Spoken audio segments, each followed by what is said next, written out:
Namun dari dalil dan bukti yang diajukan pemohon, Mahkamah tidak menemukan penjelasan dan bukti adanya korelasi langsung antara wacana perpanjangan masa jabatan demikian dengan hasil penghitungan suara dan atau kualitas Pilpres 2024. Bahwa dalil pemohon yang menyatakan bahwa kegiatan rencana perpanjangan masa jabatan presiden menjadi 3 periode disikapi oleh presiden dengan mendukung pencalonan salah satu pasangan calon peserta Pilpres yang diposisikan sebagai pengganti presiden petahana.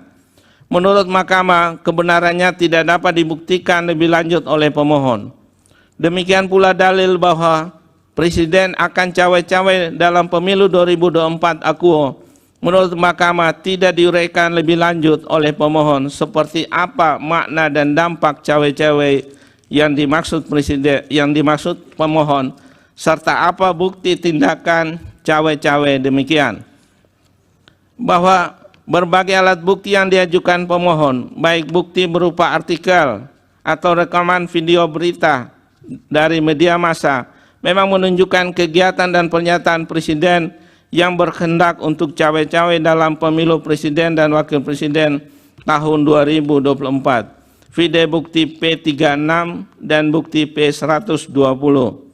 Namun pernyataan demikian menurut Mahkamah tanpa bukti kuat dalam persidangan dan tidak dapat begitu saja ditafsirkan sebagai kehendak untuk ikut campur dalam penyelenggaraan pemilu presiden dan wakil presiden tahun 2024 dengan menggunakan cara-cara di luar hukum dan di luar konstitusi.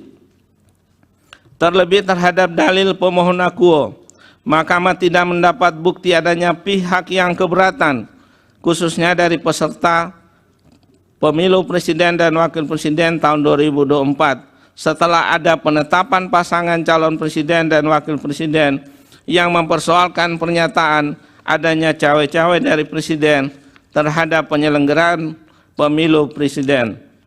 Demikian halnya Mahkamah juga tidak mendapatkan bukti adanya korelasi antara bentuk cawe-cawe dimaksud dengan potensi perolehan suara salah satu pasangan calon presiden dan wakil presiden pada pemilu tahun 2024.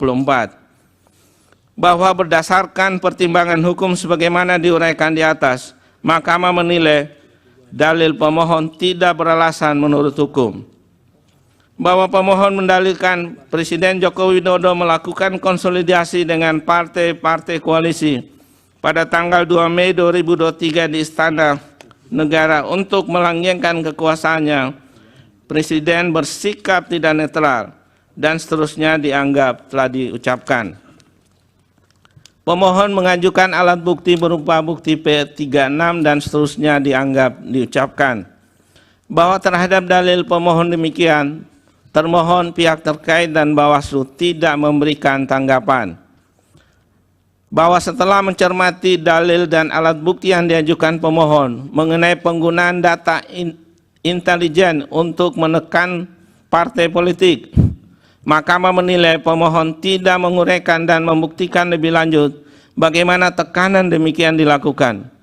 Demikian pula dalil mengenai pertemuan Presiden Joko Widodo dengan para ketua umum partai politik yang kemudian menjadi pengusung pasangan calon nomor urut 2, Mahkamah menilai pemohon tidak menguraikan dan membuktikan lebih lanjut bahwa pertemuan yang didalilkan tersebut membawa dampak pada hasil pemilu presiden dan wakil presiden.